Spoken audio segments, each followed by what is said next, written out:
cultivar, conocerlo desde un punto de vista anatómico, desde un punto de vista fisiológico, ¿no es cierto?, de sus características, de sus parámetros, límites. Acuérdense que todos los recursos que se cultivan son seres vivos, por lo tanto ellos tienen parámetros, límites, máximo, mínimo y óptimo para su desarrollo de vida. Y acuérdense que el agricultor controla ese ciclo de vida. Entonces, por tanto, yo tengo que saber cuáles son los parámetros óptimos. Entonces, bien, entonces bases biológicas y ecológicas de la acuicultura, que es lo que apunta acá. ¿Ya? Entonces, el subsector acuícola de cultivo, ¿no es cierto?, maneja peces, moluscos, crustáceos y algas.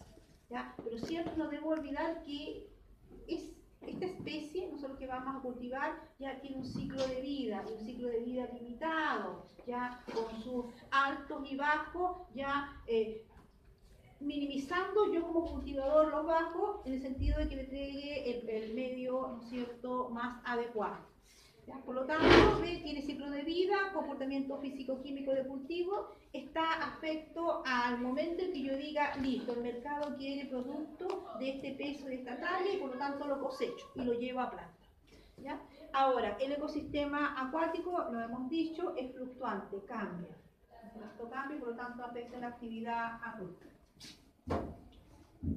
Bien, aquí tenemos una gran familia, ¿no es cierto?, de especies que corresponden a los salmónidos, trucha arcoíris, y aquí yo quiero hacer un hincapié, o sea, yo quiero que, y lo vamos a ver también en la salida de terreno, ¿ya?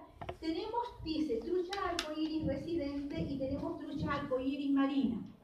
¿Ya? Entonces, ¿qué me está diciendo aquí? Tenemos dos tipos de trucha, ¿ya? Entonces, residente es aquella que permanece, y también tenemos otra especie, fallo, café, ¿ya? Que son especies que simplemente ellas van a estar, ¿no es cierto?, adaptadas a permanecer durante todo su desarrollo de vida en un estado de medio acuático. ¿Ya? La residente en este caso sería en agua dulce, y es lo que vamos a ir a ver a Río Blanco. Allí vamos a ver especies, ¿no es cierto?, truchas que solamente están en la fase de agua dulce.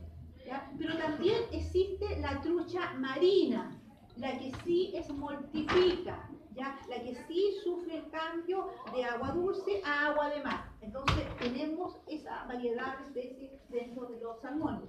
¿Ya? Tenemos fallo café y residente. ¿Ya? Entonces tenemos, ¿ya? Y vamos a ver qué es lo que significa este proceso. Tenemos el chinó, el cojo, el plateado, etc. ¿Ya?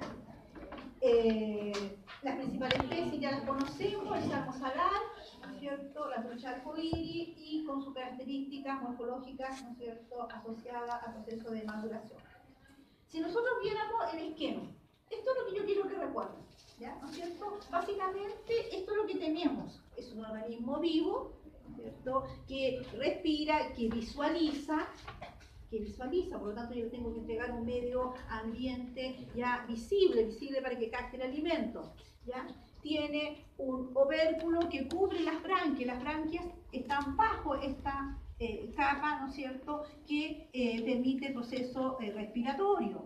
Tiene una línea lateral, ¿ya? Una línea lateral que tiene entonces elementos sensoriales. Aquí está todo, ¿no es cierto?, lo sensorial del organismo, que le permite detectar algún cuerpo, alguna situación a distancia, ¿no es cierto? Entonces le ayuda a prevenirse de predadores o va en situación, ¿no es cierto?, de predación, el mismo. Tenemos sexos separados, ya hablamos de testículos y hablamos de ovario en el caso de las hembras, ¿ya?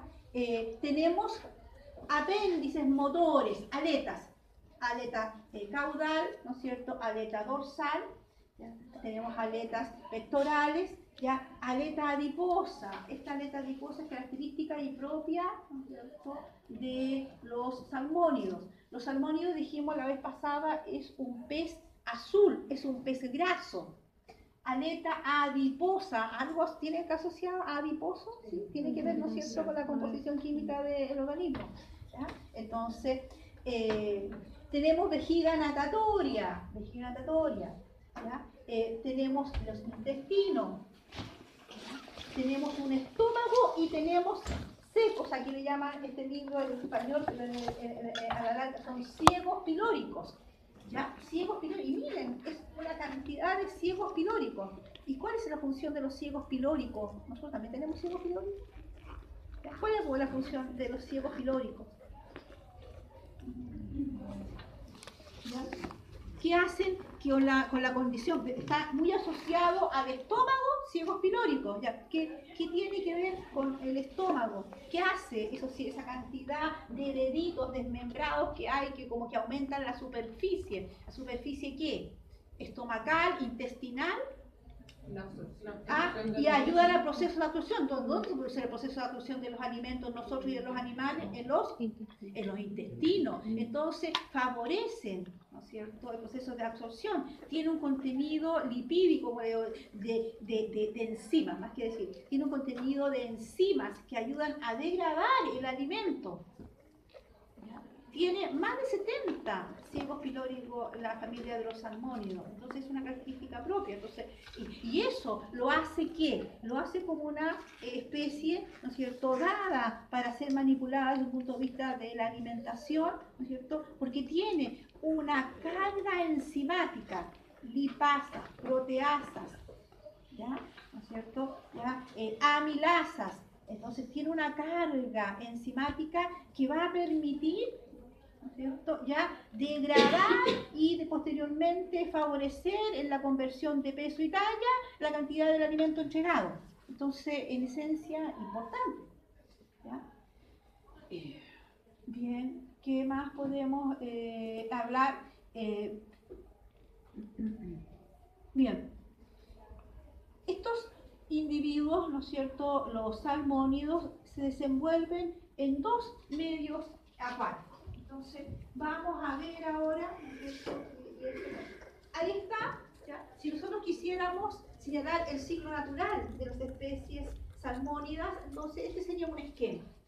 ¿Ya? Un esquema en que parte, primero que nada, la especie se desenvuelve en un ambiente dulceacuícola y en un ambiente marino.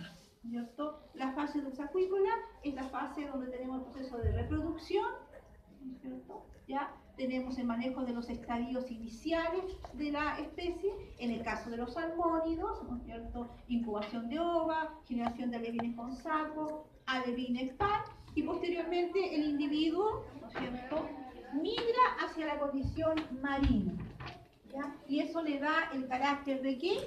¿No es cierto?, de anádromos, ¿ya? Especie que se desenvuelve en dos medios acuáticos. Ya habíamos señalado, son carnívoros, son teleósteos, tienen forma hidrodinámica de gota de agua, ya que le permite y le da la característica de constante movimiento en el lugar donde se encuentre. Por lo tanto, yo como acuicultor le tengo que dar el espacio, ya necesito estanques altos, ya, para que el individuo se desenvuelva, se mueva y pueda entonces desarrollarse en forma adecuada. Son organismos poiquilotermos. ¿Qué significa eso? ¿Ya? En general, todas las especies piscícolas acuícolas son poiquilotermos. Significa de que todos sus procesos metabólicos, ¿ya? Y te estoy hablando catabólicos y anabólicos, que están asociados con la regulación, ¿no es cierto?, corporal, con la degradación y síntesis de sustancias. Entonces, ya tiene que ver con la temperatura. Está muy asociada la velocidad de todos estos procesos metabólicos con los cambios que se producen en el medio ambiente, en la temperatura que los rodea. Eso significa que son poiquilotermos. Entonces, ¿qué me está diciendo a mí como acuicultor? Que si yo regulo, si yo tengo control de la temperatura de un estanque donde tengo, por ejemplo, reproductores, yo puedo incidir, yo puedo entonces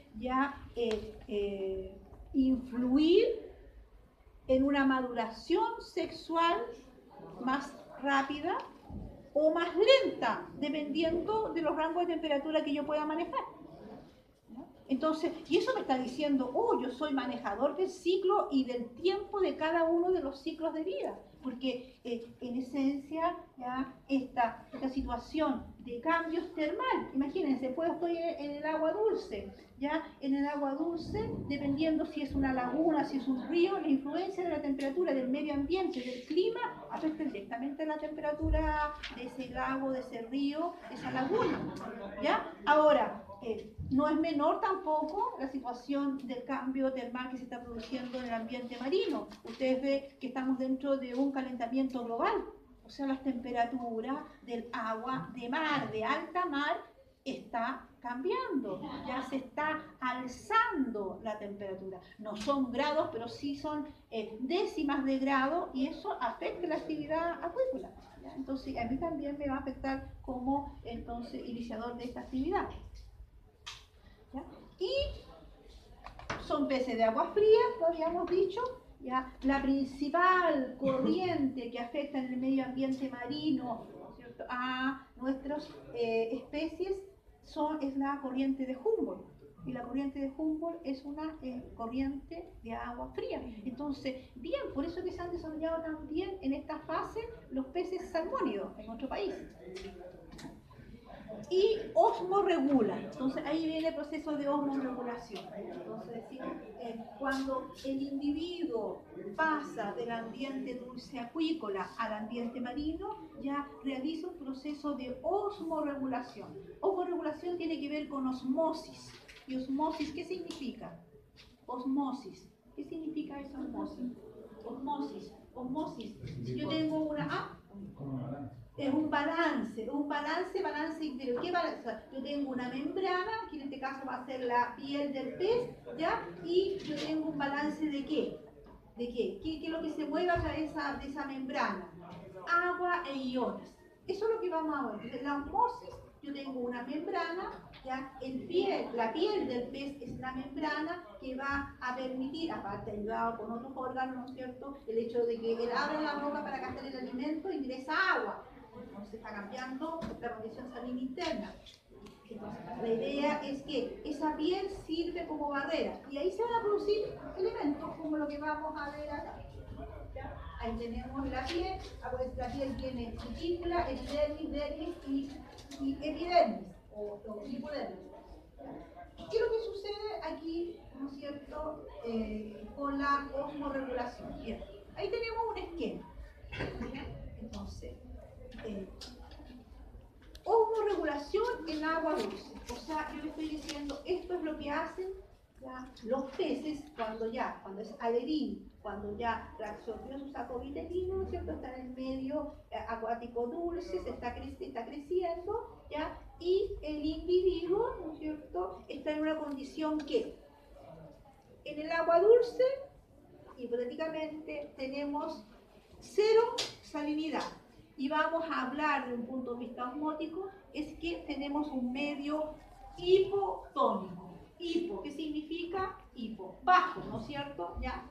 Hiper alto, ¿ya? Entonces, hipotónico. Entonces, el medio dulceacuícola de un lago, de un río que afecta entonces al pez, ya vamos a decir que es hipotónico, es decir, es bajo en sales. Un agua dulce es baja en sal. Se supone que no debería tener nada. ¿Ya? Pero de hecho la tiene, ya hay ciertos minerales, o sea, basta ver el sarro que tenemos en nuestras teteras, qué sé yo, para ver la carga ya mineral que tiene. Pero bueno, y el pez internamente, el pez que tiene un flujo sanguíneo, que también tiene iones, que también tiene minerales, acuérdense que la vez pasada lo vimos. Internamente el pez está formado por vitaminas, minerales, tiene una composición interna química, ¿ya? Si lo comparamos con el medio interno del pez es hipertónico, está más cargado de sales. Entonces, en el proceso osmótico, ¿cierto? Entonces, acá estamos. La piel del organismo cumple una función osmótica, de defensa, reguladora de todas las especies acuáticas. Entonces, en este caso, entonces, la piel va a regular las tendencias pasivas que se van a producir al tener en contacto estos dos medios que son opuestos. ¿Ya? ¿qué va a tender a salir del interior de los peces, del pez? ¿Qué va a tender a salir? Porque en un proceso osmótico, ¿ya? Donde yo tengo una concentración menor afuera, una concentración mayor adentro, en este caso voy a tratar de equilibrar esa situación. Esa es la osmosis. Yo trato de equilibrar esa concentración. Entonces, el pez, ¿qué va a suceder aquí? ¿Qué tendencias va a tener? ¿Ya? Va a tener tendencias de qué? Si tengo el medio hipertónico, está más cargado, ¿ya? De sales y de agua, ¿qué va a tender a hacer? ¿Ya? Las sales en esencia son mayores aquí que acá, entonces esas sales van a querer salir. ¿Ya? Ya, el agua de afuera es agua como agua pura, ya es mayor afuera que adentro, va a tratar de, ¿no es cierto?, de entrar, el agua va a tratar de entrar, ¿ya? Pero no me puedo llenar de agua porque si no al final exploto como un globo. Entonces, y aquí viene la situación de la osmorregulación. El organismo osmorregula estos fenómenos, ¿no es cierto? ¿Ya? Entonces, dice, ¿qué es lo que va a hacer? Bien, siempre la piel va a actuar como el elemento que osmorregula. O sea, si quiere entrarme agua, retengo, no dentro tanta agua. Si me quieren salir sales, evito que salgan tantas sales, ¿no es cierto? Entonces es el órgano que va a tender a, ¿no es cierto?, como pantalla. ¿Ya? Bien, dice, el pez no traga agua. Pero esto es bien así como relativo, porque el pez abre la boca nomás para chapar un poquito de alimento y va a echar un poco de agua. ¿Ya? O sea, es inevitable, porque el pez tiene que alimentarse también. ¿Ya? ¿Ya? Entonces, la ingerida es retenida y expulsada. ¿Ya? Se expulsa. Ahora, ahí vienen los órganos. Riñón y vejiga urinaria. ¿Qué es lo que hacen ellos? Entonces, expulsa en agua ¿en qué? ¿Cuáles son las fuentes cómo yo puedo eliminar un exceso de líquido que pueda tener o un exceso de minerales que pueda tener dentro de mi interior? ¿Ya? Entonces, bueno, tenemos dos grandes fluidos, ¿no es cierto? La orina, ¿ya? La orina, que es el medio donde nosotros podemos eliminar, ¿no es cierto?, sales y agua, ¿sí? ¿No es cierto? Lo mismo nos sucede a nosotros, lo mismo les sucede a los peces. Entonces, en ese caso, ¿no es cierto?, la orina es abundante, ¿no es cierto?, y diluida, ¿ya?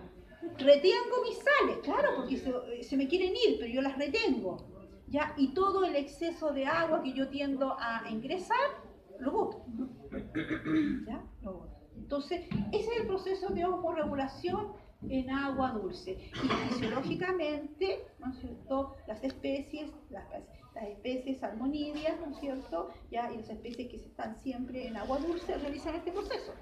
¿Ya? Este proceso significa desgaste energético.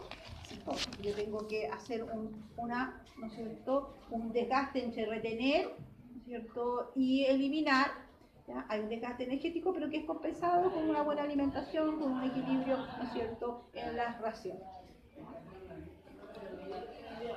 Bien, ¿y qué sucede en el caso del agua de mar? Lo contrario. Ahora, el hipertónico, ¿dónde tengo la concentración de sales a las cuales se va a enfrentar el pez? Afuera, en el mar. En el mar tengo la concentración, ¿no es cierto?, alta, y por lo tanto el medio externo salino es hipertónico, a diferencia del anterior que era hipotónico. ¿Ya? Y el medio interno es hipotónico.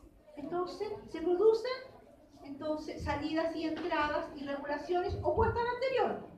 ¿Ya? Entonces, igual, sigo. Entonces, por eso es tan importante mantener la piel, esa piel que tiene, ¿no es cierto?, una cutícula, tiene una epidermis, tiene una dermis y tiene una hipodermis. Son como cuatro las capas que tiene la piel del pescado. ¿Ya? Entonces, por eso es tan importante mantenerla. Por eso les digo yo que el acuicultor, cuando traslada, cuando coge, cuando hace desdoble, ¿ya?, lo que menos tiene que dañar es la piel del pez, porque esta es la pantalla que, primero que nada, defiende, protege, aísla al individuo del medio externo, con todos sus patógenos, etc. ¿Ya? Y ayuda al proceso de regulación. Entonces, cualquier herida, cualquier fisura, cualquier golpe dentro de esta pantalla afecta al proceso hormonorregulatorio y por lo tanto el individuo no se siente tan cómodo. ¿Ya? Si está realizando mal este proceso, obviamente entonces va a crecer menos, va a comer menos, etc. ¿Ya? Entonces, ya traga agua y una orina abundante y muy, ¿no es cierto? O sea, en este caso poco abundante y muy concentrada. Entonces, el proceso hormonorregulatorio, ¿ya? Entonces, es un proceso físico, ya físico-químico, ¿no es cierto? Porque está involucrado componentes, ¿no es cierto?, minerales, ¿ya? Y que está asociado entonces a los cambios de ambiente que tiene el individuo. Viendo un poco la parte biológica, nosotros también me gustaría acotar acá, ¿ya? Y tuvieran entonces el recordar que la actividad acuícola no solamente se centra en peces, también tenemos moluscos en cultivos, principalmente los moluscos bivalvos, los que tienen dos valvas, ¿no es cierto?, como ostra, ostión, cholito, ¿ya? O el monovalvo, una sola valva o concha, que es el abalón, el rojo o el verde, ¿ya? Entonces, bien, si nosotros, tal como vimos en la etapa anterior, los peces tienen una etapa de vida, ¿no es cierto?, reproductores, incubación de ova, ya desarrollo de la ova, eclosión, alebrinaje, adultos juveniles, ya adultos nuevamente, y se ciclo. Ahora, si nosotros vemos en un molusco, ¿ya? Entonces, si nosotros queremos manejar y cultivar molusco, también tenemos que saber su biología, ¿ya? Entonces, acá tenemos un esquema de ciclo biológico de los moluscos. Los moluscos, ¿no es cierto? Estamos hablando y vamos a manejar moluscos bivalvos, dos valvas.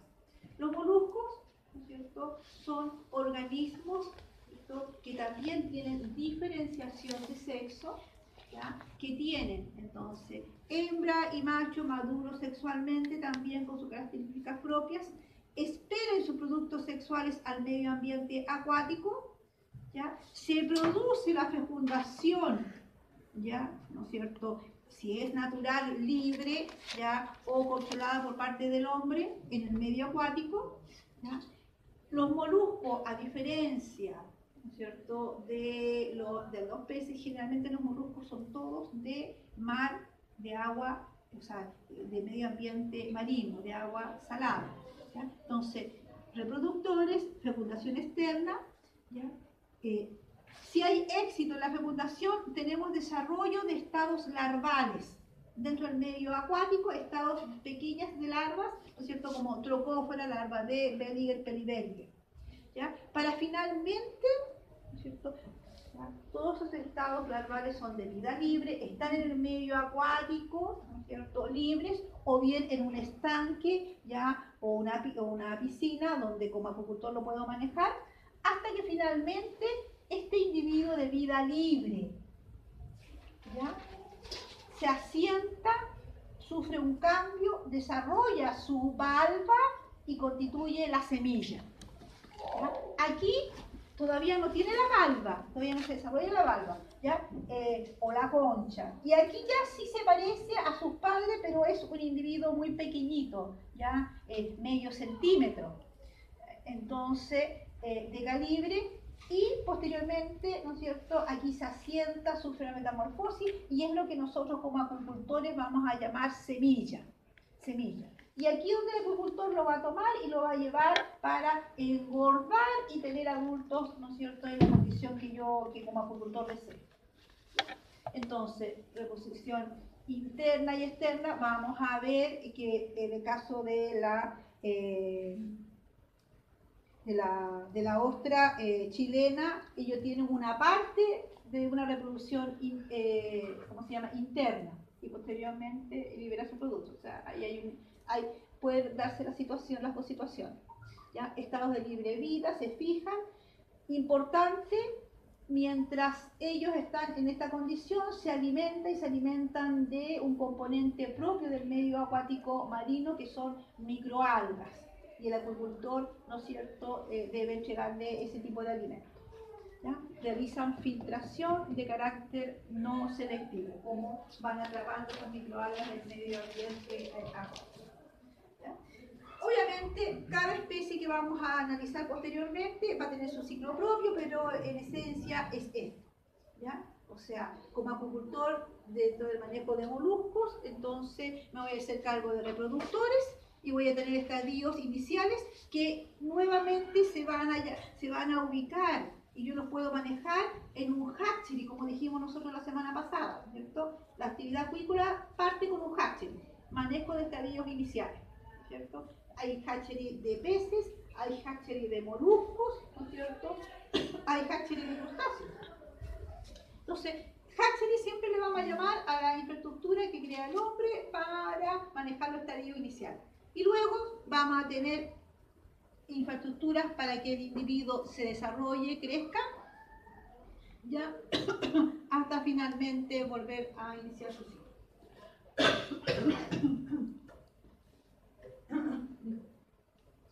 Bien, si quisiéramos tener una anatomía interna de un bivalvo, ya igual es un organismo vivo, ¿cierto?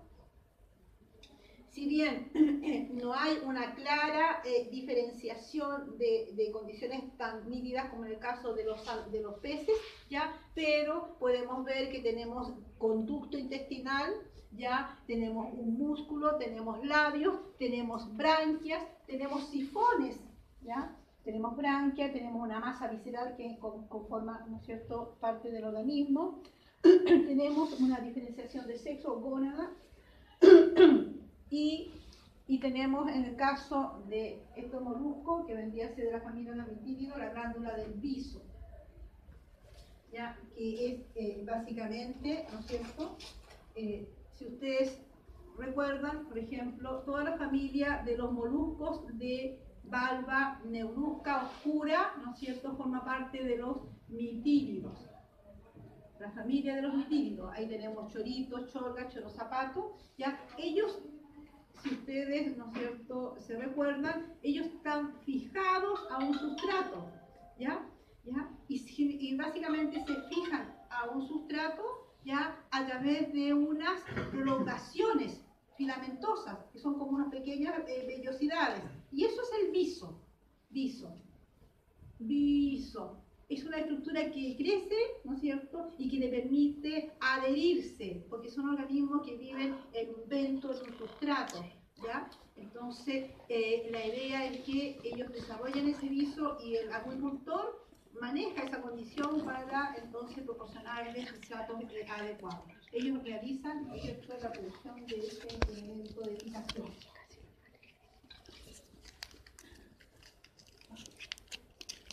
Bien. Si nos vamos, ¿no es cierto?, al ecosistema marino, ¿ya? Al ecosistema marino nos permite, ¿no es cierto?, ubicarnos y dar ciertas características que también son importantes dentro de la actividad acuícola. Bien, si nosotros tuviéramos un esquema de la condición de mar, ¿no es cierto?, si fuera esto, es el nivel, ¿no es cierto?, que vemos como punto cero, ya que separa cielo de la condición oceánica, ¿ya?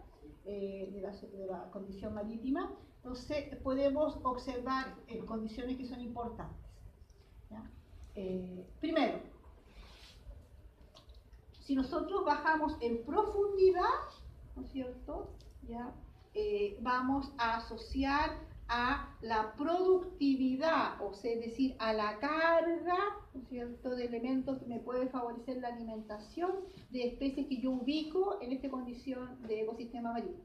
Entonces, la actividad acuícola netamente tal se desarrolla entre los 0 metros y los 200 metros de profundidad. O sea, si yo estoy en mi condición de ecosistema marino, ¿ya?, la ubicación de mis unidades de cultivo van a estar entre los 0 y los 200 metros. ¿Ya? ¿Por qué entre los 0 y los 200 metros? Bueno, primero que nada, porque en esta zona yo tengo la zona fótica. ¿Qué es lo que tiene la zona fótica? Penetración de luz, penetración de calor, ¿ya? Penetración, ¿no es cierto?, y desarrollo de un proceso que es muy importante para mantener la vida dentro de un ecosistema marino, y también dentro de un ecosistema de lagos y de ríos en menor escala, pero sí, ¿ya? Desarrollamos aquí el proceso fotosintético, ¿ya? ¿No es cierto? Es el proceso donde ya entregamos a la condición acuática, ya sea marina o de uso acuícola, ¿ya? El componente más importante que es para la vida de las especies que tenemos en la zona, ¿ya? Que es el oxígeno. El resultado final de la fotosíntesis es oxígeno, ¿no es cierto? Que es vital para la generación de vida. Entonces, importante. Por lo tanto, por eso nos ubicamos entre los 0 y los 200 metros, porque ahí tenemos una concentración alta de oxígeno, necesario para el desarrollo y vida de la especie que yo quiero cultivar. ¿Ya? Bien. Si nosotros nos vamos a la condición terrestre, ¿ya? Condición de playa, ¿ya? Y si nos vamos siguiendo esa condición de playa que se hunde y penetra en la condición de mar, ya vamos a hablar de plataforma continental y hasta el final llegar a lo que corresponde al talud y fondo oceánico. Ustedes pueden ver de que la condición de tierra, playa es lo que vemos sobre el nivel del mar, ¿ya? Y plataforma continental es lo que no observamos, pero igual lo tenemos que tener presente. ¿Por qué? Porque la plataforma continental es una situación, ¿no es cierto?, de tierra que cae, no en forma abrupta, pero que sí, ¿no es cierto?, se va dando a nivel de caída, ¿no es cierto?, a través de la condición oceánica. Y eso también lo tengo que tener en consideración si yo quiero acondicionar una especie en una zona determinada de acá. Porque aquí yo tengo, ¿no es cierto?, plataforma, tengo subsuelo marino, ¿cierto?, con su especie, con sus características que me pueden favorecer la actividad de cultivo o también me la pueden perjudicar, ¿no es cierto? Aquí justamente es una zona donde tenemos alta cantidad de predadores dentro de la actividad de cultivo. Bien, como acuicultura, ¿no es cierto?, lo que me interesa es que el medio acuático, lago, río, estuario o mar, tiene esto. Y esto es lo que me interesa a mí desde un punto de vista de acuicultura. Tiene propiedades físicas, tiene propiedades químicas, tiene propiedades biológicas y tiene fenómenos ambientales. ¿Ya? Todo esto define el concepto que tenemos ahí, que es mejor o menor calidad de agua para la especie que yo quiero cultivar. ¿Ya? Entonces, si yo quiero cultivar algún, ya sea pez, molusco, ¿ya?, o crustáceo, yo tengo que monitorear, obviamente, la principal característica física, que es la temperatura. También la presión, la luz y la densidad que está asociada al espacio de agua al cual yo quiero, ¿no es cierto?, ubicar mi unidad de cultivo y mi especie en cultivo.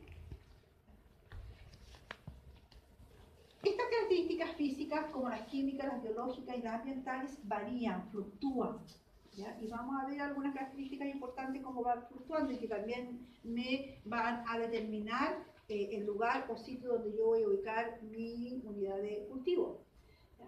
Tenemos características químicas también que están asociadas a todos los gases. Los principales gases dentro del proceso, ¿no es cierto?, de cultivo, tenemos que es el oxígeno, está el CO2. ¿Ya? Características químicas como la salinidad, ¿ya?, ausencia o total salinidad, como en el caso del agua de mar. Nutrientes o materia orgánica en descomposición o en suspensión. ¿Ya?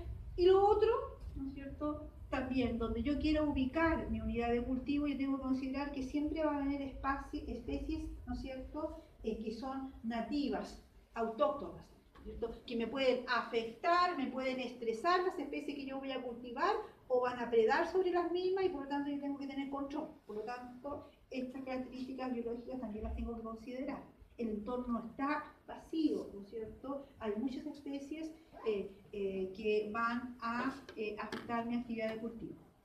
Y obviamente, ¿no es cierto?, está la situación ambiental, ¿ya? Todo lo que afecta al clima, ¿no es cierto?, afecta la actividad de cultivo y por lo tanto niños, tsunami, volcanismo, marea roja, calentamiento, todo eso afecta a la calidad del agua que yo definí como el lugar donde yo voy a iniciar una actividad de cultivo.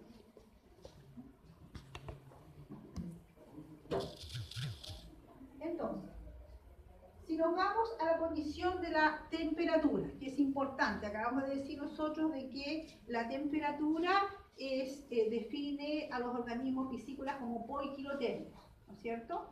¿Ya? Entonces, lo que quiero que tenga claro de esta gráfica es que la temperatura, si nosotros decimos que la actividad acuícola la vamos a hacer en profundidad, entre los 0 y los 200 metros, ¿ya? La temperatura entre los 0 y los 200 metros no es estable y no es pareja.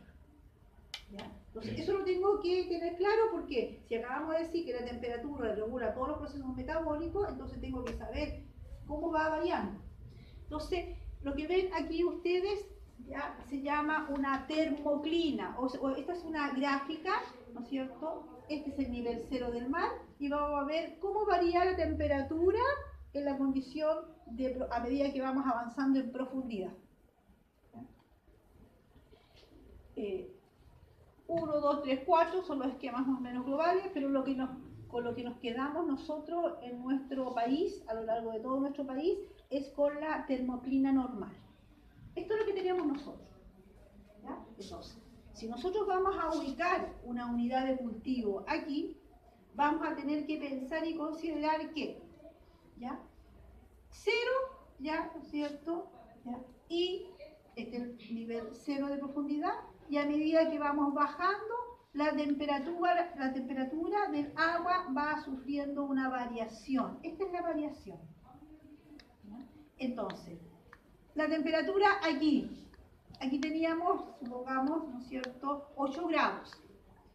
Acá la curva, a medida que vamos bajando en profundidad, ¿ya?, tiende a subir la temperatura. Va subiendo, ven que va subiendo y llega a un punto de inflexión donde después baja la temperatura.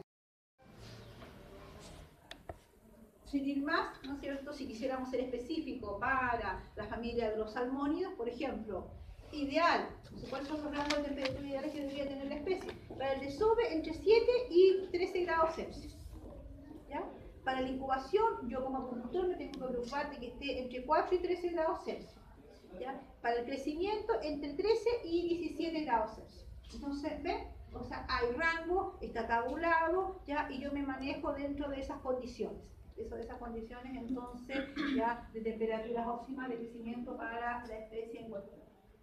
Obviamente, si estamos hablando de caprínicos, ¿no es cierto?, o que son especies tropicales de aguas cálidas, o sea, sobre 12 grados Celsius de temperatura ideal para ellos, ¿ya? Para la carpa, por ejemplo. Los caprínicos son la carpa, ¿ya? Y le ayuda, entonces, ahí son otros los parámetros que se señalan. Bien, luz.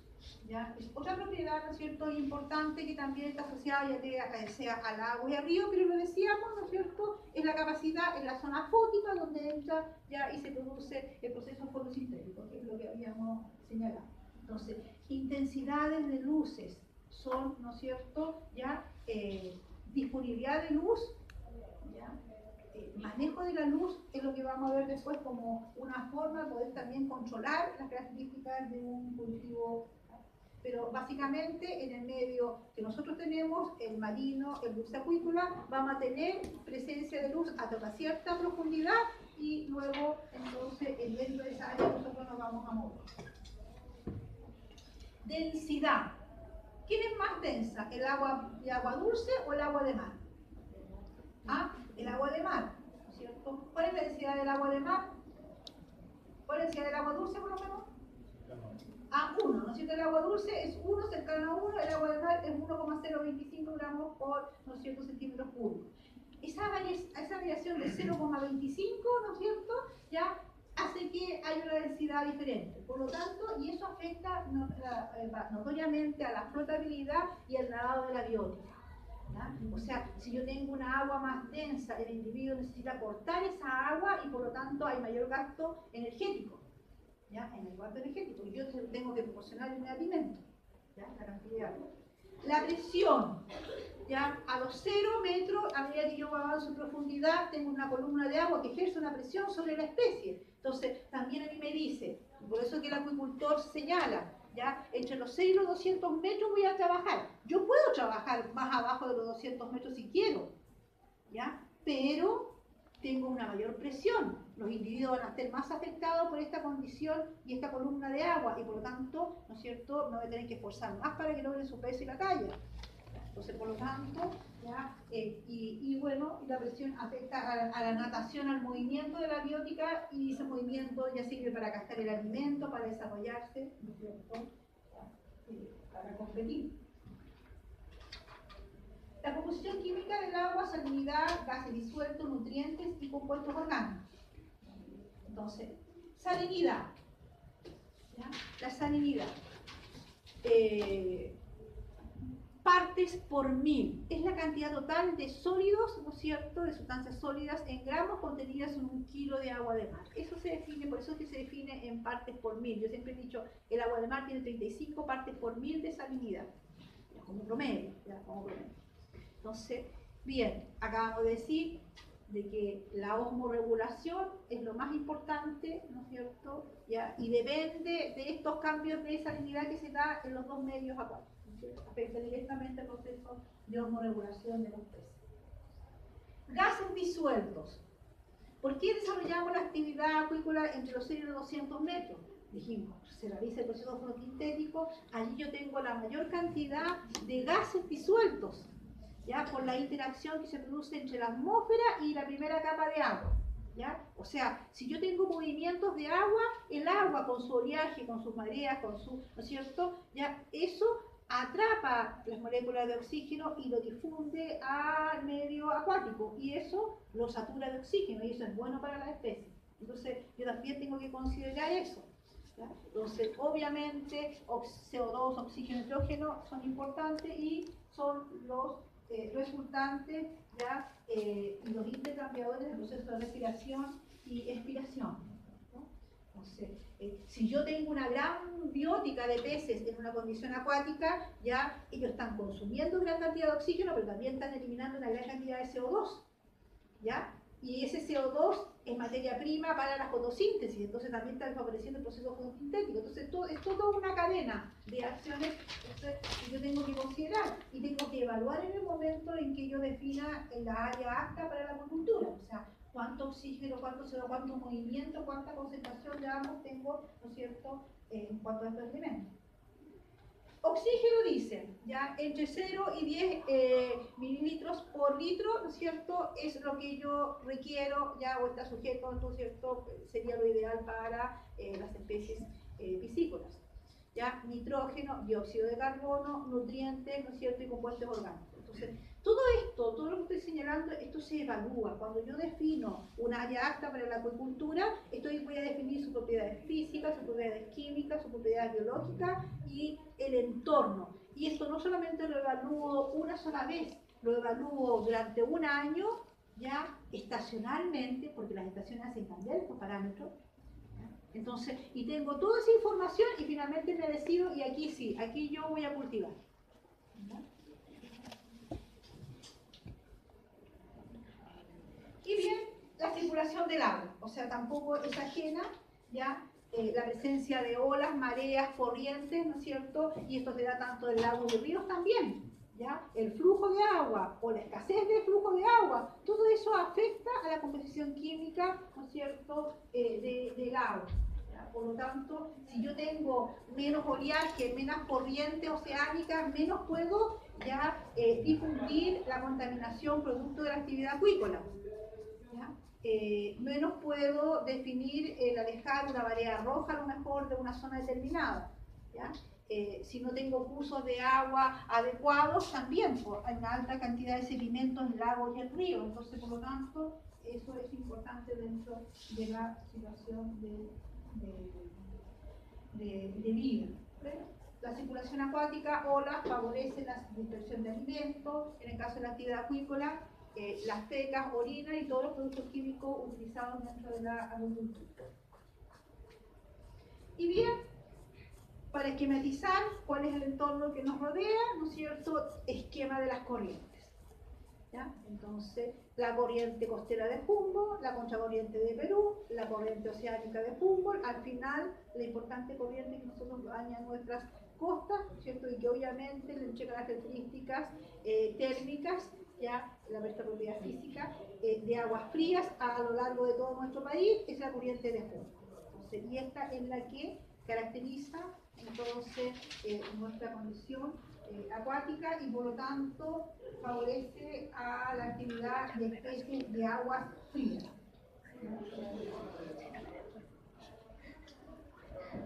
Lo mismo pasa con respecto a la productividad de lagos y ríos, ¿no es cierto? La productividad de lagos y ríos está asociada a la distribución de los parámetros físicos, químicos, biológicos, a la presencia de especies, ya a sus movimientos, ya, es lo que entonces estamos señalando. Y bien, el medio ambiente acuático con sus propiedades físicos, químicas, biológicas, ¿no es cierto?, se ve afecta por la actividad de cultivos. La orina, la feca, las heces, ¿no es cierto?, todo eso hace variar parámetros tales como la acidez del agua, ¿ya? Y este es un esquema básico que está dentro del libro de Lidia Bravo, ¿no es cierto?, provoca un cambio, un desequilibrio. Entonces, en la condición entonces de la acidez, ¿ya? O en la condición de ¿cómo se llama?, de alcalinidad o acidez en el caso del videojuego. Por lo tanto, yo también tengo que hacer cargo de esa situación.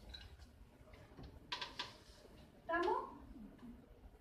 ¿Quedó claro de que el medio es importante y lo tengo que definir yo? O sea, son múltiples las variables que yo tengo que considerar en el medio acuático, ¿ya? Pero en esencia las tengo que conocer todas, ¿ya? Las tengo que manejar todas y obviamente asociarlas a la especie que yo quiero cultivar. La especie, ¿ya? Entonces nos vamos a las bases entonces principales para, si antes eran las ecológicas, estas vendrían a ser las necesarias para la producción. Entonces en las bases para la producción acuícola yo me tengo que hacer cargo de qué, ¿ya? De definir, ¿no es cierto?, las calidades, de definir la infraestructura que yo le voy a entregar, yo tengo que definir las unidades de cultivo, ¿ya? La infraestructura de apoyo, de transporte. Entonces, por lo tanto, como acuicultor me debo hacer cargo de eso. Bien, en Chile si quisiéramos, ¿no es cierto?, situar la actividad acuícola nacional, la tenemos que definir que es de carácter intensiva. No es extensiva, como en otros países, por ejemplo, como Noruega. Extensiva significa que el individuo está, y que es de circuito abierto, el individuo está mar abierto. Acá no. Acá, tal como esta imagen lo ve, ¿no es cierto?, lo tenemos encerrado, concentrado, entregándole el alimento, ¿no es cierto?, en un espacio, en un lugar con propiedades físicas, químicas, biológicas que yo defino. Entonces, está controlado. Es un cultivo intensivo, confinado. ¿Ya? Esa es la característica de la producción nacional. Bien. Toda actividad, y aquí vamos a hacer un paréntesis. ¿Break? Sí, a ver, vamos al break y voy a hacer un paréntesis para buscar